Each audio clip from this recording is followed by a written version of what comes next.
హైదరాబాద్ నగరంలో జనాభా నానాటికి పెరిగిపోతుంది. అభివృద్ధితో పాటు నగరంలో స్థలాల కొరత ప్రధాన సమస్యగా మారింది. ముఖ్యంగా ఐటీ కారిడార్ వంటి ప్రాంతాల్లో చిన్న స్థలం దొరకాలంటే పరిస్థితి దారుణంగా ఉంది. ఈ సమస్యకు మన పాలకుల అధికారుల ఒక సరికొత్త వినూత్న పరిష్కారాన్ని కనుగొన్నారు. ఇక హైదరాబాద్లో ఫ్లైఓవర్ బ్రిడ్జిల కింద మొక్కలే కాదు విద్యుత్ సబ్స్టేషన్స్ ఏర్పాటు దిశగా అధికారులు ఆలోచన చేస్తున్నారు. దీనిపై మరింత సమాచారం మా ప్రతినిధి ప్రియాంక అందిస్తారు.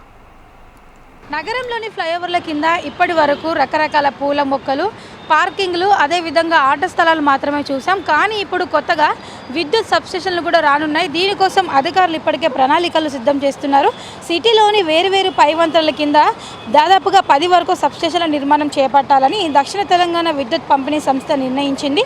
ముందుగా అయితే 3 చోట్ల నిర్మించనున్నారు. అందుకు అవసరమైన ఫ్లైఓవర్ల కింద కూడా అనువైన స్థలాలను అయితే ఇప్పటికే ఎంపిక కూడా చేశారు అధికారులు. క్యూర్ పరిధిలోకి వచ్చే 10 సర్కిళ్లలో ఇప్పటికే 450 వరకు కూడా విద్యుత్ ఉప కేంద్రాలు అయితే ఉన్నాయి. శివారు ప్రాంతాల్లో కూడా ఉప కేంద్రాల నిర్మాణాలకు అవసరమైన స్థలాలకైతే ఎటువంటి ఇబ్బంది లేకుండా ప్రధాన నగరంలో ఐటీ కారిడార్లో అయితే తీవ్ర కొరత ఉంటుంది. ఈ నేపథ్యంలో కూడా స్థలాల కొరత ఉన్న చోట్ల ఫ్లైఓవర్ల కింద ఉప కేంద్రాలు ఏర్పాటుకు జీహెచ్ఎంసీ అంగీకరించిందని విద్యుత్ అధికారులు అయితే తెలిపారు. 2 రోజుల క్రితం కూడా ఇంధన శాఖ కార్యదర్శి నవీన్ మిట్టన్, అదేవిధంగా ఇతర ఉన్నతాధికారులందరూ కూడా ఈ ప్రాజెక్ట్స్ వీటిపైన కూడా జీహెచ్ఎంసీతో జరిపిన చర్యల అనంతరం అయితే 10 చోట్ల పైవంతుల కింద స్థలాలు ఇచ్చేందుకైతే అంగీకారం తెలిపింది. కొండాపూర్ ఫ్లైఓవర్ కింద పిల్లర్ నెంబర్ 2, 3 మధ్య ఒక ఉప కేంద్రం, అదేవిధంగా చివరిలో ఆర్టీఓ కార్యాలయం దగ్గర ఉన్న పిల్లర్ నెంబర్ 59, అదేవిధంగా 61 మధ్య మరొకటి నిర్మించాలని కూడా నిర్ణయించారు అధికారులు. నల్లగండ్ల కోసం మంజూరైన ఉప కేంద్రాన్ని గచ్చిబౌలి ఫ్లైఓవర్ కింద నిర్మించనున్నారు.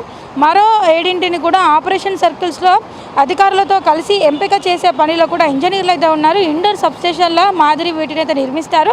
12.5 MVA నుంచి కూడా 16 MVA సామర్థ్యం కలిగిన పవర్ ట్రాన్స్ఫార్మర్లు ఏర్పాటైతే చేయనున్నారు. ఒక్కో ఉప కేంద్రానికి దాదాపుగా 7 నుంచి 8 కోట్ల వరకు కూడా ఖర్చు అవుతుందని అయితే అధికారులు చెబుతున్నారు. భద్రతకు సంబంధించి అన్ని జాగ్రత్తలు తీసుకుంటామని, డ్రై లేదా ఆయిల్ ఉండే వెట్ ట్రాన్స్ఫార్మర్లు ఏర్పాటుపై చర్చించి నిర్ణయం తీసుకుంటామని కూడా ఉన్నతాధికారులు అయితే తెలపడం జరిగింది.